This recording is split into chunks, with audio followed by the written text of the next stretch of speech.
Alright, I want to show you what we do with these pigs here on our farm. I'm standing in the butcher shop right now. This is a USDA custom exempt shop right on my farm. This is a pig that I killed last Wednesday. This is an F1, so it's a hybrid. The mother was a Russian and the father was a purebred Mangalista. The mother was a purebred Russian too. And we do that because we get what we call hybrid vigor. And we also get a very nice animal that does well outside where it is intended to be grown. See the heavy layer of back fat? Chefs really like that. Heavy belly fat. And then note the color of the meat.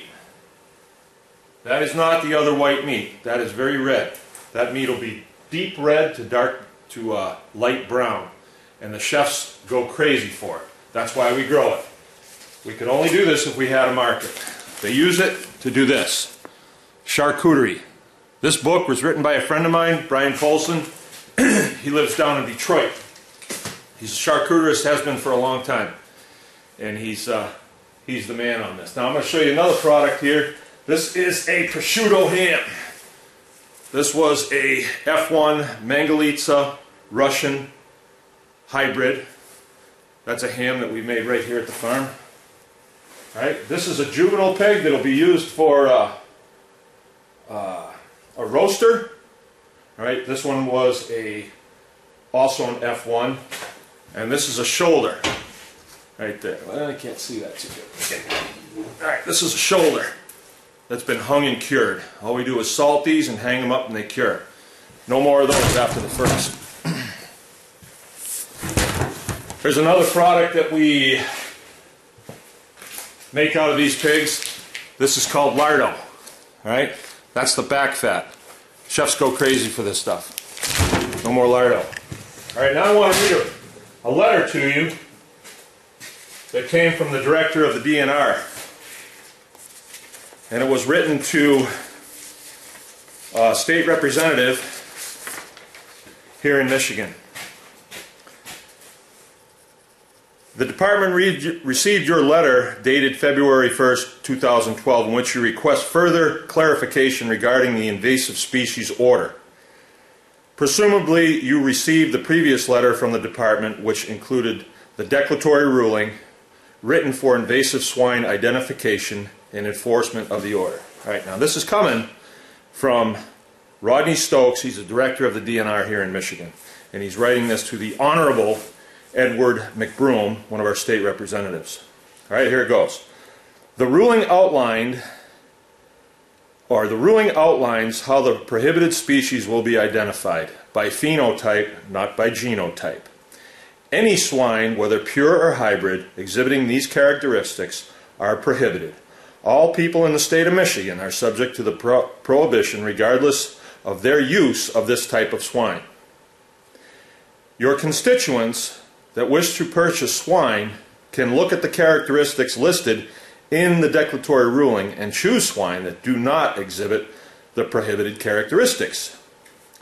Here's a real good one. I like this. Indemnification cannot be paid for prohibited swine that are destroyed. Indemnification in statute is for livestock, not invasive species,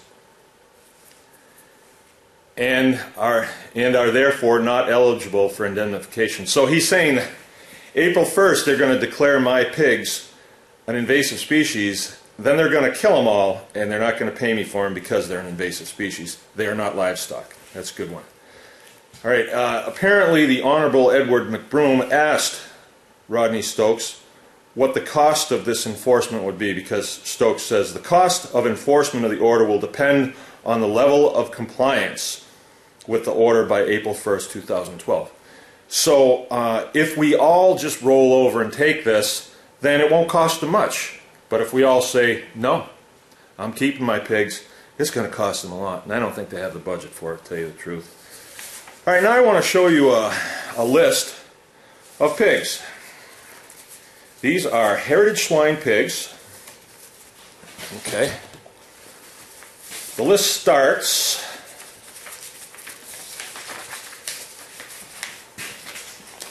see if you can see that. The list starts right there.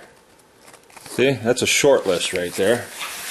And a lot of these are hard to pronounce, but they are heritage breeds of pigs, pigs that exist in the world. And I will read a couple of them. Anglican Saddleback, Auckland Island Pigs. Okay, here's page 2, right there. All right. And page 3.